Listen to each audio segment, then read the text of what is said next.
Agoy, sana all na lang talaga. Hi mga best! So, another day, another update dito sa ating campsite farm. So, ito na nga, pinasimulan ko na yung paghukay dito sa maliit na espasyo, yung corner dito sa may coffee bar. Sayang kasi yung space sa corner na to. So, naisip kong lagyan ng fish pan. Mahilig rin kasi ako sa mga fish da. So, tuloy-tuloy yung paghuhukay, kahit rain or shine. Sinasamantala namin yung mga pagkakataon na wala kayong mga nakabook na guests. At sobrang lambot din ng lupa, hukayin pagbasa.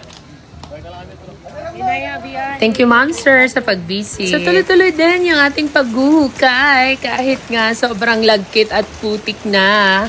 Yung ganitong weather, ganito yung masarap mamingwit kasi maraming tilapia yung makukuha. So, habang naghukay sila, eto, may mga nabingwit sila sa spring.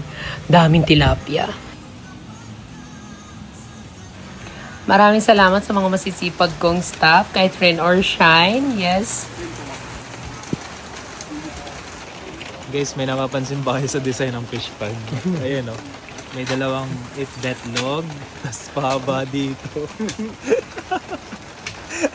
Ayan yung ano doon, yung dulo. Ito na yung pangarap kong fish pan. Excited na ako mga bebs. Ano kaya maganda ilagay na isda dito? Koi fish, gold or yellow tilapia?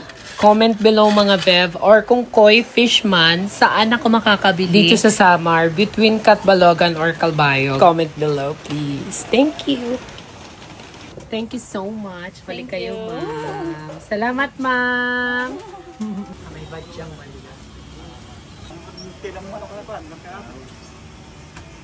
Wala.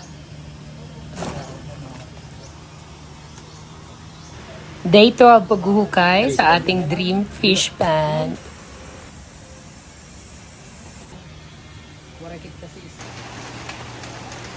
Challenging lang talaga sa pagpapahukay ng fish pan sa ganitong weather kasi sobrang lagkit. Although maganda kasi malambot yung lupa pero struggle sila sa paghukay kasi malagkit talaga yung lupa.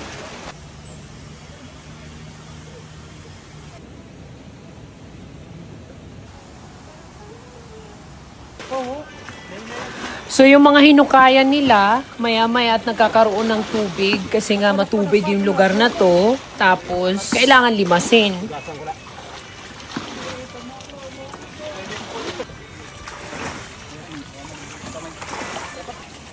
So after limasin, yung area na bubuhusan na, sinimula na agad ni Foreman ang pagbuhos. At eto, umaraw na naman, o diba? Hindi mo maintindihan talaga ang panahon. Yan na, ang tao na lang mga base sports.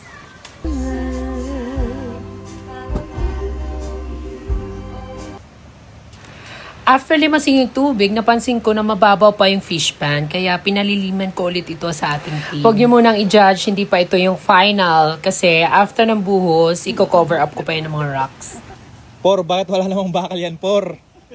Por, nasan yung budget sa bakal? Parang may mali naman ata, Por. Nasa bulsa na ni engineer. Maarap ako din, mura ginihini mo.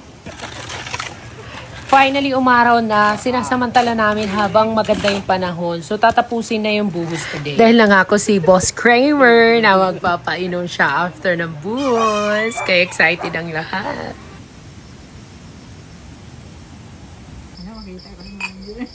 At pinusuot ko nga si Dudong ng sexy siyang part of LGBT bagay sa kanya.